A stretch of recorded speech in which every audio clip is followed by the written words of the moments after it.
Andy. Morning, Amos. Say, where's the Kingfish been? He ain't been getting down to the lodge hall in the mornings no more. Oh, the Kingfish at home.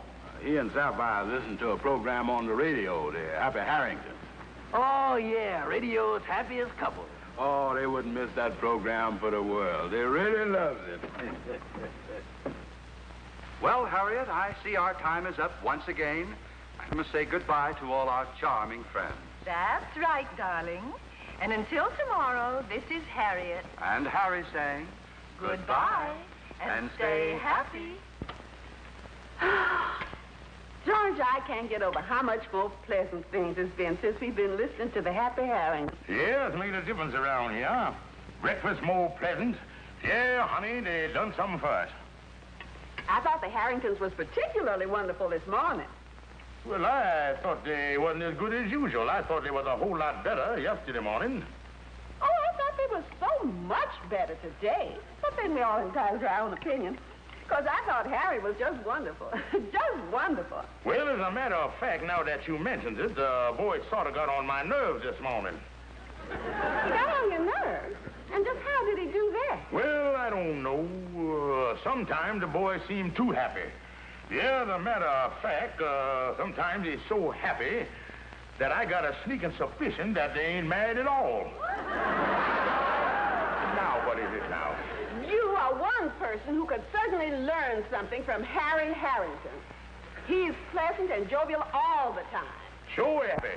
Sitting up there in that penthouse, wearing a $200 suit of clothes, sipping coffee out of a golden cup, and wondering what nightclub he's going to later on. George Stevens. What is it now? The Happy Harringtons has showed me something. Married people can be happy. And George Stevens, from now on, me and you is going to be a happy married couple. Do you understand? All right with me. I have always been the one that tried to bring a little happiness into the home. What you talking about? If there's any happiness here, I'm the one responsible for it. You brought happiness? Huh. You've been a sourpuss all your life. Don't you call me no sourpuss. I'm always trying to be gay and happy, you old crab. You gay and happy? Why, I know fellas in the death house that's gayer than you is. I done heard enough of this. George Stevens, me and you is going to have happiness around here if it's the last thing I ever do in my life. Do you understand? Yes, ma'am. And you can do the dishes.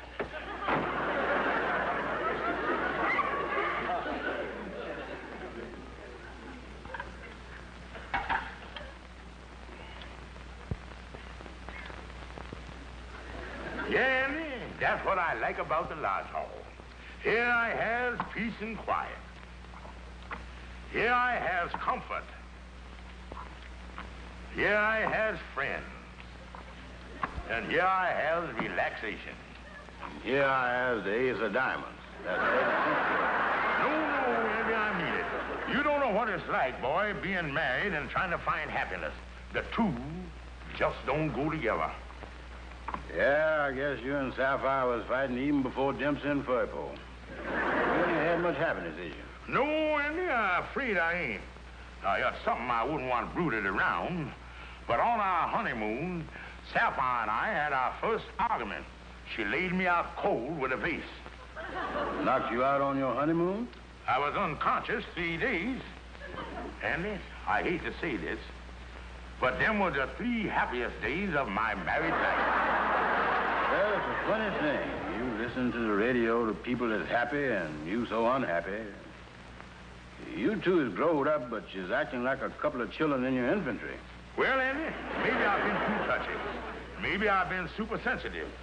But after all, just because she liked the Happy Harringtons, ain't no reason why I should go flying off the handle. Andy, I'm going to give it another chance. I think I found a solution to stop the fight. From here on in, I'm going to agree with everything she says. Everything. That's the thing to do. No matter what she says, you stay in complete accordion with her. Well, Harriet, that just about wraps up the program for today. Yes, Harry. And I hope all our dear, dear listeners will be with us again tomorrow, because we're going to have a wonderful, wonderful show. And until tomorrow, this is Harry and Harriet saying goodbye and stay happy. They had a nice program.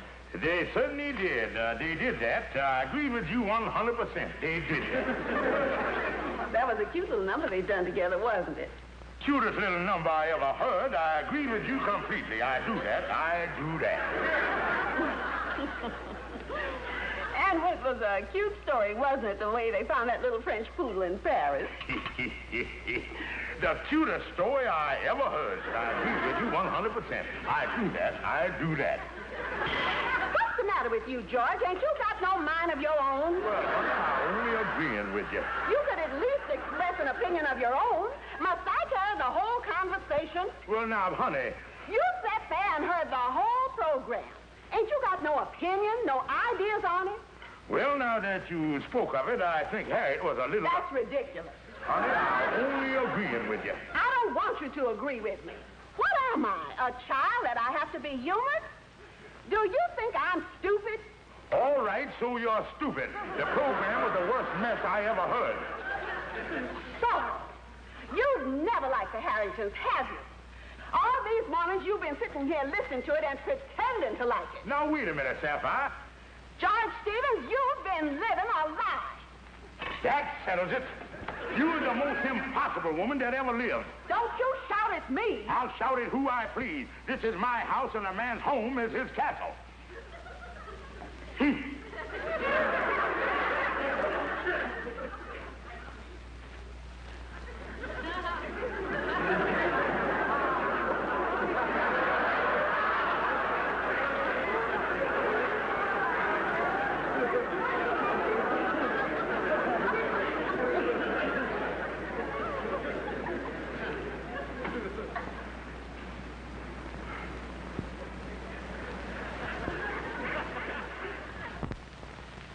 Well, once again, our time is just about up.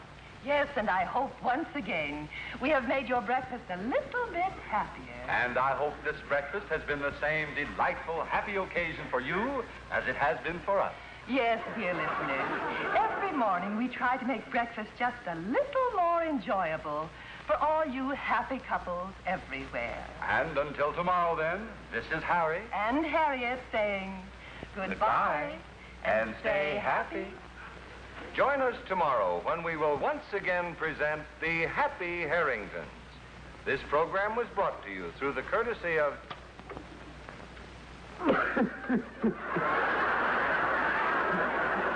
Oh, Sapphire.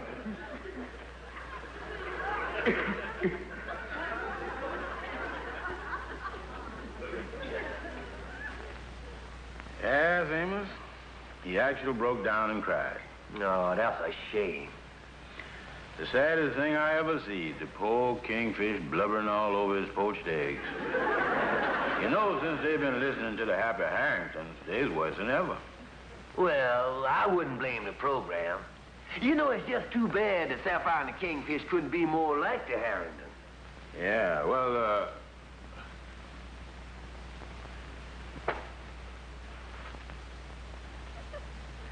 Yeah, I think it just might work, Sapphire. Well, maybe you're right. Maybe the reason we fight is because I ain't like Harriet. Maybe I could be more happy.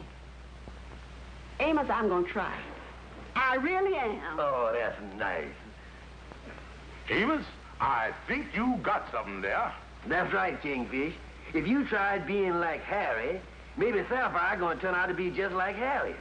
Amos, you are a genius. Well, Sapphire started out to pattern herself after Harriet. Yes, Harry and I spent one of our most enjoyable evenings last night.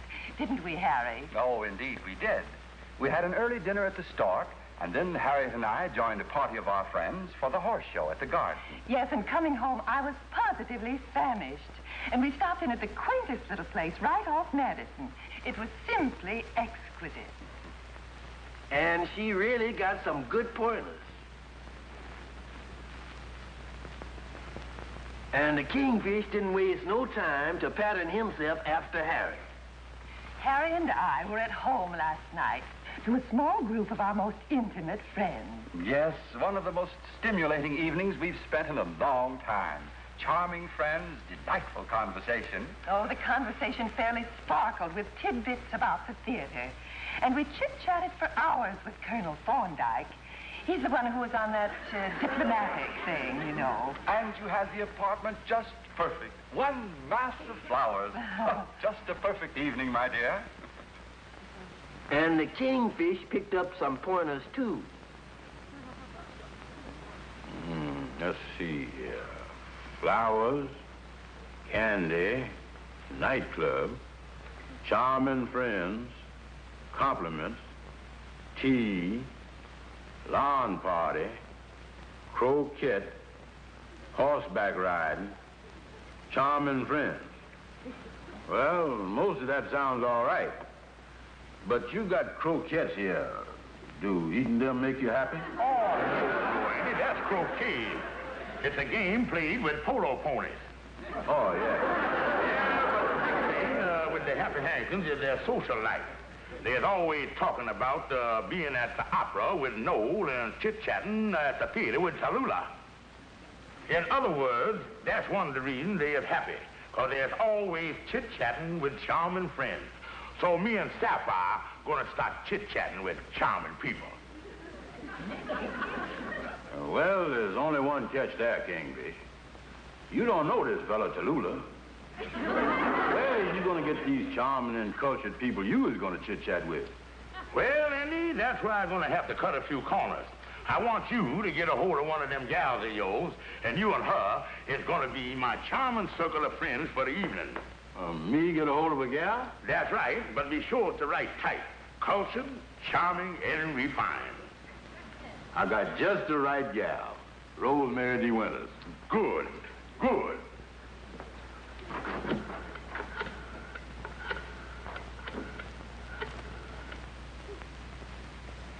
Hello?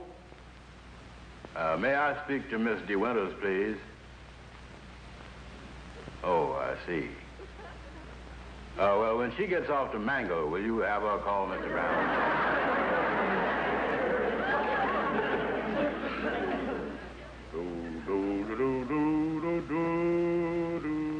George? Well, George, how do I look?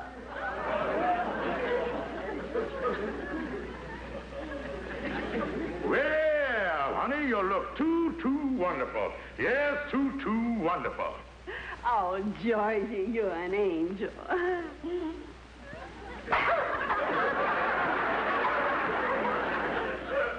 By the way, George, who are the people we're going out with this evening? Oh, they're charming people, nice, charming people. We're going to have a lot of nice chit-chat, and everything going to be jolly and gay. We're going to have a charming evening, a charming evening. Well, I hope they're nice. After all... That must be our charming friends now. Well, come in, my charming friend. It's charming to see you. Yeah, charmed to see you too, Kingfish, and charmed to see you too, Sapphire. See that, Sapphire? The whole mess of us is all charmed up.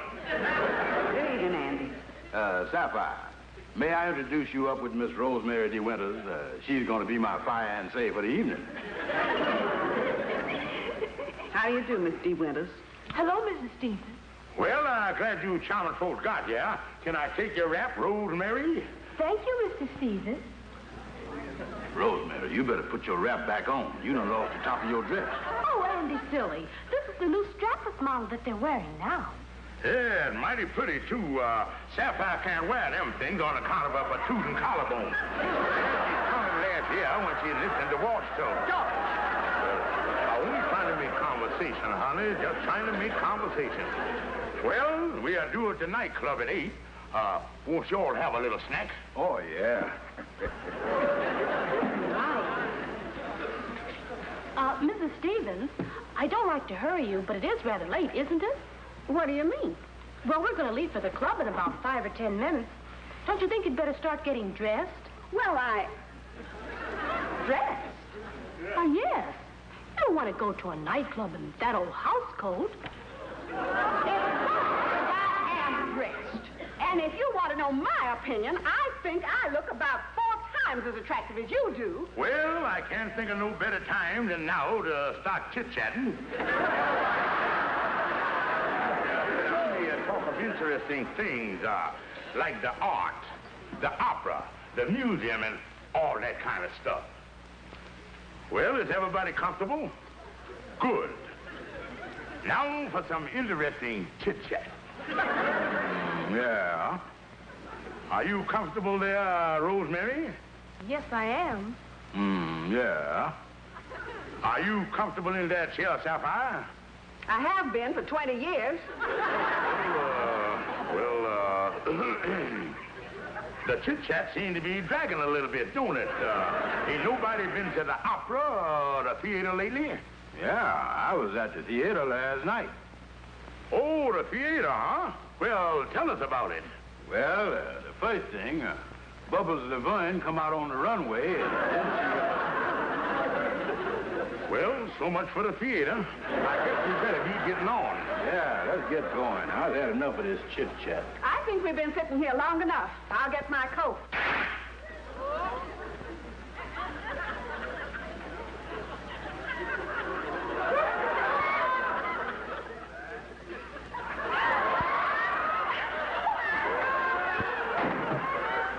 Well, so much for the charming evening.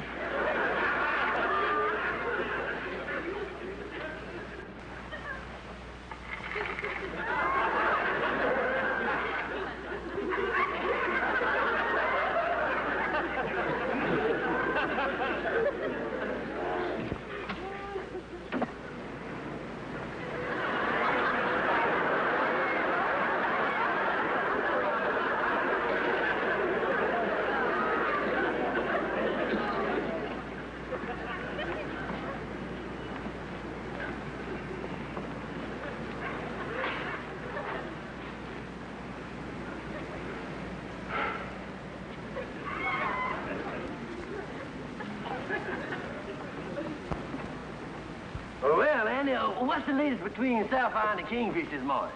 Well, that picture's back on my wall again. He moved in for good. Kingfish and Sapphire ain't even speaking.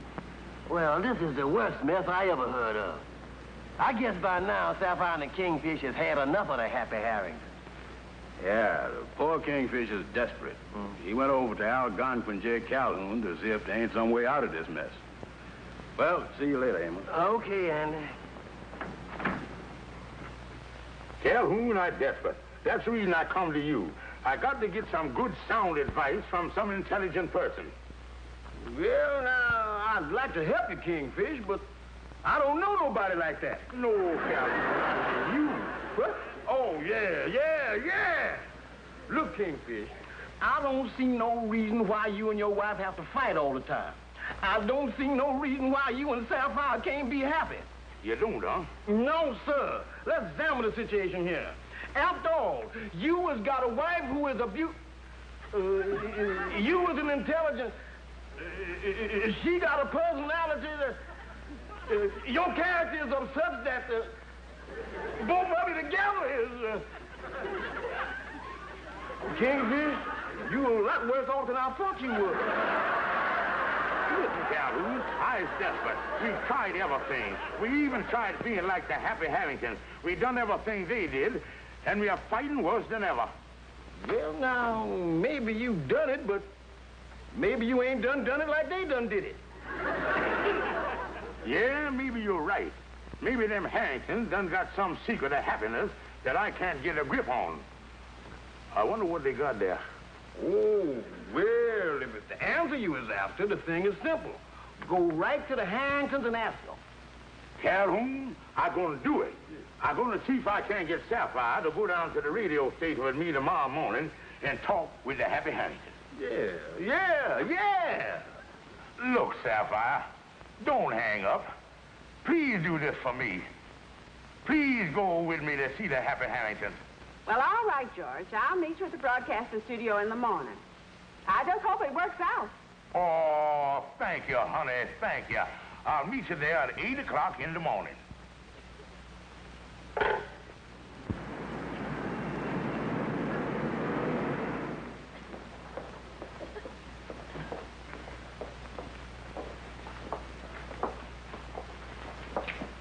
George, is you sure they'll see us? Oh, yeah, I done called, and they said they would see us in the dressing room before they went on the radio this morning.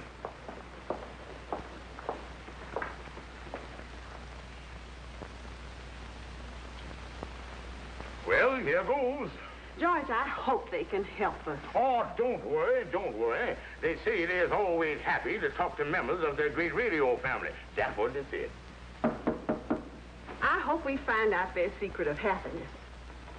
Mr. Harrington? Yes? And what can I do for you two lovely, lovely people? Well, we as Mr. and Mrs. Stevens, we called about talking to you. Oh, yes, yes, yes. Well, please do come in. There we are. And I would like you to meet my charming wife. Oh, Harriet, dear, these two lovely people are the Stevenses. Oh, Mr. and Mrs. Stevens. So nice of you to call. How do you do? Yeah, how do you do there? Won't you sit down? Oh, Mrs. Stevens, you sit right here, please. Darling, you sit right there. And, Mrs. Stevens, if you please. Thank you. Now then, and, now, what can we do for you? Come now, Harriet and I are always ready to help members of our great radio family.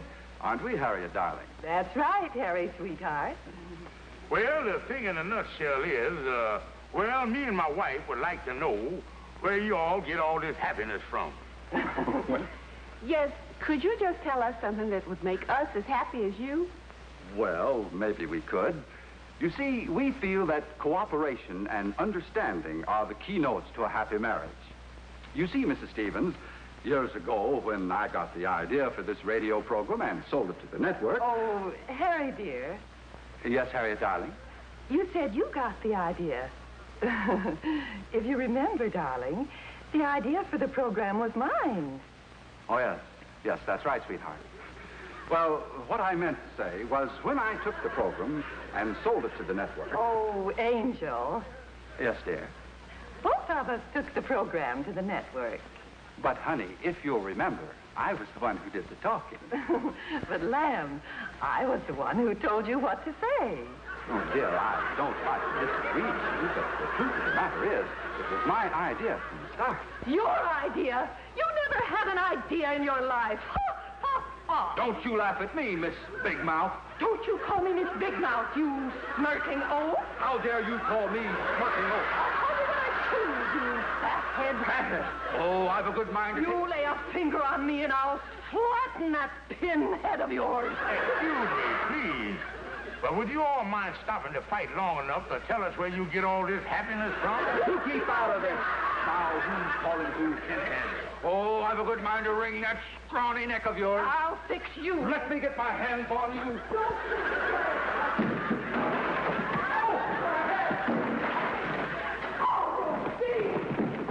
Yes, quick! Call the front office. The Happy Harringtons are at it again.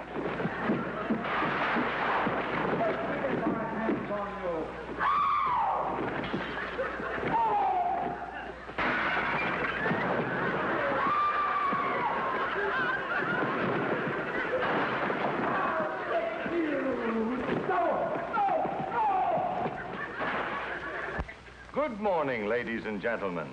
This is station KTIX, welcoming you once again to the happiest half hour in radio. However, due to an unforeseen accident, we regret that the Happy Harringtons will not be with us this morning. But the show must go on, and fortunately, we are about to rush in a last-minute substitution. And here they are, the Happy Stevenses. Good morning, darling. Good morning, sweetheart. Happy, happy, happy. And now for some interesting chit-chat.